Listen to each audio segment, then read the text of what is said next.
सन्थ स्वामी अरूपानंद सनातन धर्म को आक्षेप करुवा व्यक्ति विरोध में कड़ा प्रतिक्रिया प्रकाश कर राजनीति को व्यवसाय करुवा राजनेता माने सनातन धर्म बाबद जो निंदनीय टिप्पणी देइचंती सेथिरु निवृत्त रहिबा सह क्षमा प्रार्थना करंतु बोली कहिचंती बाबा अरूपानंद। एथिसह सरकार सेही कुचक्री सनातन विरोधी विरोध में दृढ़ कार्यानुष्ठान ग्रहण करने आह्वान देइचंती। एतद व्यतीत जदि एपरि न हुए तेबे सेमानकर विनाश हेबो बोली मध्य चेतावनी देइचंती बाबा अरूपानंद महाराज। आज जगतसिंहपुर जिला बिरिडी ब्लॉक स्थित आश्रम में स्वामी अरूपानंद जींकर अष्टपाठ अभिषेक करा जायथिला।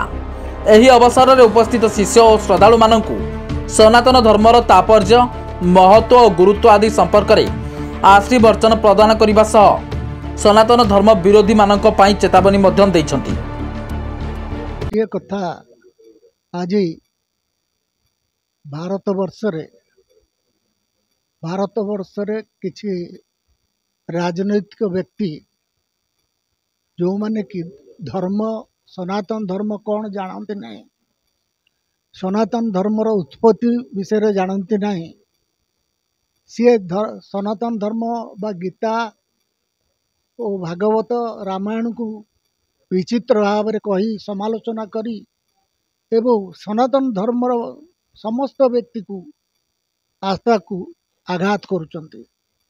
यह एक भोट राजनीति पाए जहाँ हवा उचित नुह।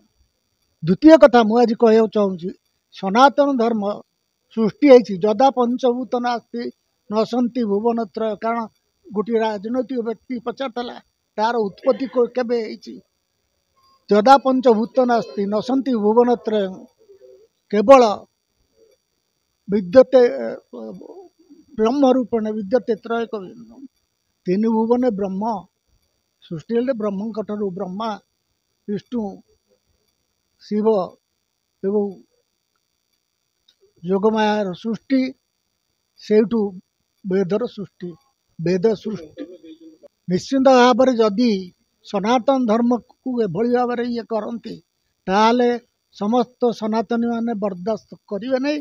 एवं यह देखंतु वर्तमान समग्र विश्व प्रलय विमुखी हवाक जाऊँगी। कारण यही आस्था विश्वास धर्म को ये करी एवं एपरी कले ए राजनीतिक लोक नष्ट हो। जगतसिंहपुर रीता साहू को रिपोर्ट, तीर्थक्षेत्र लाइव।